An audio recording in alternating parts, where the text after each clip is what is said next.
সৈকত, আমরা চিফ প্রসিকিউটরের বক্তব্য শুনছিলাম, সেক্ষেত্রে একটু জানতে চাচ্ছি আপনার কাছে যে আসলে যে 5টি অভিযোগ প্রমাণিত হয়েছে, নির্দিষ্ট করে আমাদেরকে একটু জানাতে পারবেন কিনা সেই 5টি অভিযোগ আসলে কি?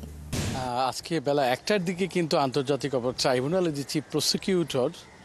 তাজুল ইসলাম তিনি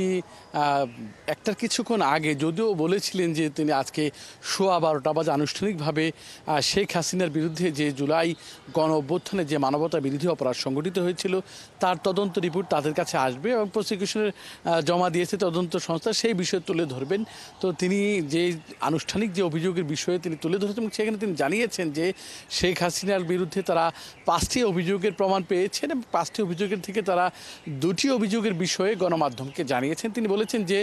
আপনি জানেন জুলাই আগস্টের আন্দোলন যখন কোটা বিরোধী আন্দোলন শুরু হলো তখন 14 জুলাই একটি সংবাদ সম্মেলনে শেখ হাসিনা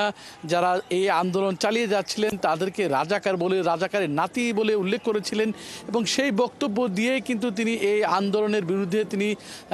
আইন শৃঙ্খলা বাহিনীকে এবং তার আওয়ামী লীগ যুবলীগের যে ক্যাডারদের তাদেরকে উস্কে দিয়েছিলেন এবং সেই উস্কানির মাধ্যমে কিন্তু এই আন্দোলন দমন নিপীড়নের যে শুরুটা হয়েছিল সেটা তারা প্রমাণ পেয়েছেন। সেই অভিযোগটা তারা আজকে প্রথমে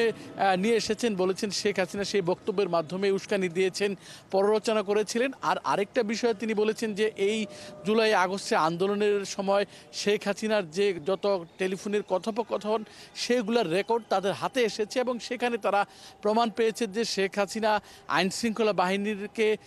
গুলি চালানোর নির্দেশ দিয়েছেন, হেলিকপ্টার সহ অন্যান্য যা মারণাস্ত্র যেগুলো রয়েছে সেগুলো ব্যবহারের মাধ্যমে হত্যার নির্দেশ তারা দিয়েছেন। যে সেই এই পুরো জুলাই আন্দোলনে যে 1.5 মানুষ মারা যায় সেই ঘটনা যে শেখ হাসিনা যে মাস্টার মাইন্ড তার যে নির্দেশনা সেই বিষয়টি কিন্তু উঠে এসেছে। এই 2টি আনুষ্ঠানিক বিষয় তারা জানিয়েছেন, যদিও বলেছেন 5টি অভিযোগ, তবে সেই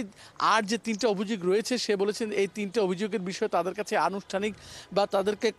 তাদের কাছে প্রমাণ থাকলেও সেই বিষয়গুলো আপাতত তারা গণমাধ্যমে তারা প্রকাশ করেননি, সেটা তদন্তের স্বার্থেই তারা সেই বিষয়গুলো তাদের কাছে রেখেছেন এবং বলেছেন যে তারা আজকে যে রিপোর্টটা পেলেন এবং এই রিপোর্টটা তারা দ্রুতই সহসায় তারা আনুষ্ঠানিক অভিযোগ বা ফরমাল চার্জ হিসেবে কিন্তু প্রসিকিউশন আদালতে জমা দিবেন। আপনি জানেন যে গত 20 এপ্রিল এই মামলার সর্বশেষ শুনানি ছিল শেখ হাসিনার বিরুদ্ধে এবং সেই মামলা কিন্তু আগামী 24শে জুন পর্যন্ত সময় নেওয়া হয়েছে, মানে আরও 2 মাসের সময় দেওয়ার পরেও কিন্তু আজকে 1 মাসের মধ্যে কিন্তু তারা তদন্ত প্রতিবেদন তাদের হাতে আসলো এবং তারা এই বিষয়ে যাচাই বাছাই করবেন। যদিও আগে এই মামলায় শুধু শেখ হাসিনা একা এই মামলা আসামি ছিলেন, পরবর্তীতে সাবেক যে আইজিপি ছিল চৌধুরী আব্দুল্লাহ আল মামুন যিনি এখন কারাগারে আছেন তাকে এই মামলা নিয়ে আসা হয়েছে। আজকে নতুন করে আরেকজনের নাম সাবেক স্বরাষ্ট্রমন্ত্রী আসাদুজ্জামান খান কামাল, তাকে ওই মামলায় নিয়ে আসা হয়েছে, তার বিরুদ্ধে প্রমাণ পেয়েছে। মানে শেখ হাসিনার 2জন সেনাপতি হিসেবে আরও 2জনের নাম আসলো। টোটাল বিষয় কিন্তু আজকে তাজুল ইসলাম জানালেন এবং কীভাবে অপরাধ সংগঠন। আরেকটা বিষয় জানিয়ে রাখি, যেখানে তাজুল ইসলাম উল্লেখ করেছেন যে তখন এই আন্দোলন দমনে শুধু এই আইন শৃঙ্খলা বাহিনীর সদস্যরা শুধু গুলি চালায়নি ছাত্র জনতার উপর, তখন যে সরকারি স্থাপনাগুলো রয়েছিল সেগুলোতে আগুন ধরিয়ে দেওয়ার নির্দেশনা শেখ হাসিনা তার নেতাকর্মীদের দিয়েছিলেন, সেই প্রমাণও পেয়েছেন এবং তারা আশা করছেন যে আগামী 2-3 সপ্তাহের মধ্যেই তারা এই বিষয়ে আনুষ্ঠানিক অভিযোগ বা ফরমাল অভিযোগ তারা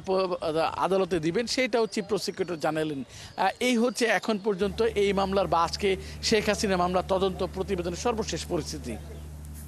সৈকত সাদিক, আপনাকে অসংখ্য ধন্যবাদ আমাদের সাথে যুক্ত হওয়ার জন্য।